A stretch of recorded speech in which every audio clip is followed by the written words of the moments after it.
Hi, I'm Mike Litton, and this is your market update. So to recap some of the numbers from before, this is last month's numbers, obviously. New listings were down, closed sales were down, median sales price, average sales price, percentage of price received, housing affordability index was down, months of supply were up. This is that 50-year interest rate chart. That's the peak back there behind my shoulder.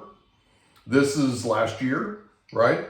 And then this is the most recent. So we're around 6.75 on the average 30-year fixed rate. As you remember, VA and FHA are currently at 5.75 with an APR that's 5.99. So the weekly snapshot, this is last week to this week, okay? Weekly snapshot, our homes on the market went down 4.5% to 2817. The number of new listings dropped 27.3%. But if you remember, we had a real run up last week, a significant run up last week. So this was a little bit of an adjustment from that. And then our pendings actually went up 3.6% week over week. So that's actually a good thing. So if you're recalling, pendings are actually going up. Pendings seem to be trending up. Pendings are where you have your house on the market and you're looking to sell it, and you get an offer and you accept that offer, and now you're in escrow. So we saw one property in particular in Escondido that was on the market 3 days, had 16 offers. We're starting to hear more and more of that. We're starting to hear more and more of multiple offers going significantly above asking, that kind of thing, especially if they're nice homes. This home in particular was only a couple of years old. It was built a couple of years ago. And it's a very popular neighborhood, happens to be in the same area that I live in, built by the same builder in the same development. So 16 offers in 3 days went significantly above asking. So definitely something that we're seeing in terms of a shift towards a seller's market now. So consumer sentiment, we talked about, University of Michigan was absolutely off the charts. Best it's been in decades from what I understand from The Economist. This is this week's topic. We're going to talk about the Fed. And we talked about last week about the Fed potentially cutting interest rates. If you remember, these were the percentages that Wall Street gave us in terms of what they think is going to happen in terms of the Fed cutting interest rates. Those are short-term interest rates, remember. That's the prime, that's what corporations use to borrow money to make payroll and pay their expenses and that kind of thing. It's also credit cards, auto loans, any sort of shorter-term loans. Consumer loans are going to be affected by that rate. So that's that overnight rate that the Fed charges.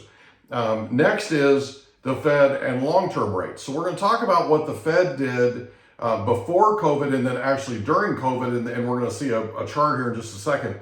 What the Fed did is before COVID, they went out and they wanted to lower interest rates. They wanted to incentivize people to get back into buying houses.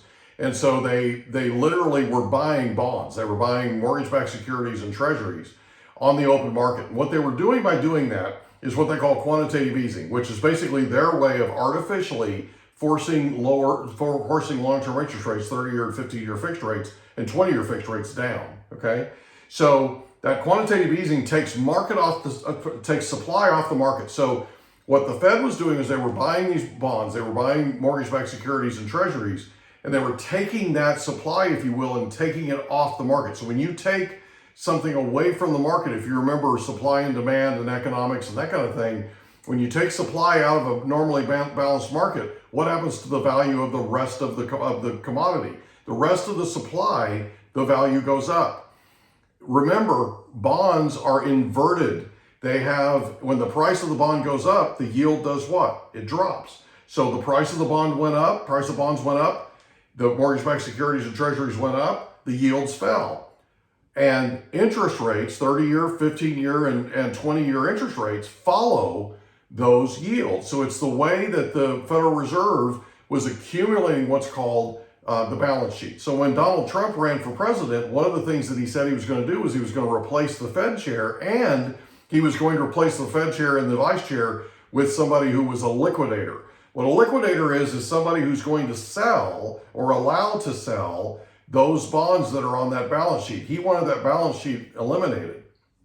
And he ran on that. That was a promise that he made in the campaign. The problem with that was when the Federal Reserve got the memo that the chairman and the vice chairman were going to be replaced in February 2017. If you go back and look at the YouTube videos, I actually did a video on it as to why interest rates were doing what they were doing.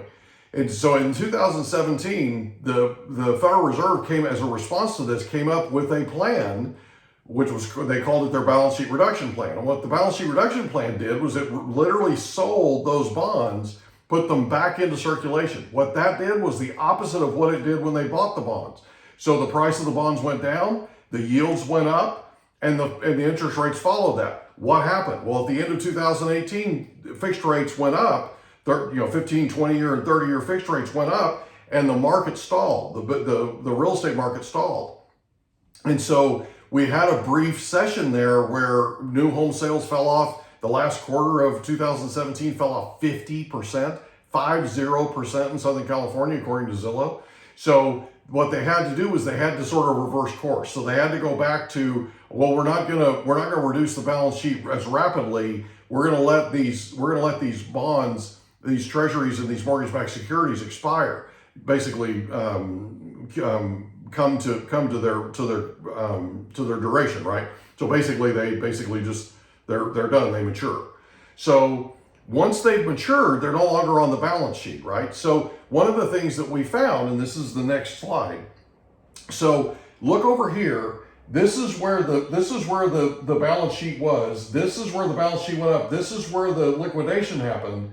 And then all of a sudden, after that stall in the market, the balance sheet balance started going back up. So they stopped liquidating, started buying again. That's what this says. And then we get into COVID. This is COVID, okay? And what they're trying to do is they're trying to lower interest rates during COVID because you couldn't show property, you couldn't sell property, you couldn't do hardly anything with real estate. And real estate is 74% of this nation's net worth. So they went all the way up to $9.9 trillion as a balance, single largest balance ever, highest balance ever in the history of the Federal Reserve. Now, since COVID, since everything, all the lockdown was over and everything started recovering and the real estate market started taking off, they started allowing for these bonds and these mortgage-backed securities and treasuries to start to expire. And so what you see now is you see the balance sheet has actually dropped 2.2 trillion to 7.7 trillion, which is where it is today. Now, here's the question. When interest rates begin to start being cut this year, and we believe it's sometime this year, later this year, that the Fed will start cutting short-term interest rates, what are they going to do with long-term interest rates? And that's why I've been asked this a lot lately, and so I wanted to bring this on and talk to you about it. So if they start buying again, if they start buying mortgage-backed securities again, that's considered quantitative easing. That means that they're buying those securities again to drive up the price of the bonds, which drives the yield down, which drives down 30-year and 15-year and 20-year fixed rates. So then now all of a sudden you could be looking at interest rates, 30-year, 15, 20, 30 years, that are down in the 4s and 3s. So if they decide to start doing that, and they may very well start to do that because remember, it's an election year, they may very well start doing that. And if they start doing that, you could see the long-term side of the market, you can see the long-term side of the market start to drop. So that's why I felt like it was important. A lot of people have been asking me about this, so I felt like it was important that we covered that today. If you have questions, feel free to give me a call. My number's right there. You can reach out to me any number of different ways as we've talked about. And I hope you're having a great week. This is back to that solution-based thing. You can do a VA no-no. You can do an FHA loan with zero out of your pocket. It'll all be a gift from your family. Fannie Mae 5% down. We talked about that for 2 and 4 units. And then let me tell you real quick about the podcast. Just today, on February 6th, earlier today, we passed 50,000 listens. I cannot thank you enough. We just surpassed 30,000 downloads and 50,000 listens. Thank you for your support of the Mike Litton Experience. I can't thank you enough. Our YouTube channel is Mike Litton 3375, it's also renamed the Mike Litton Experience. So we did that yesterday, so you can take a look at that. You can reach us on Twitter, Instagram, TikTok, Facebook at Litton Realty. And if you want to meet with me, there's a Calendly.com. There's a Calendly.com link right there. It's Calendly.com/REO760, which is my email address, right? I'm REO760@gmail.com in case you want to reach out there. So Calendly.com/REO760. You can pick a time and we'll get together, no cost, no obligation. I'll answer any questions you have, and there's absolutely no question you cannot ask. I hope this helped you. I hope you have an amazing week, and we'll see you next week. Take care.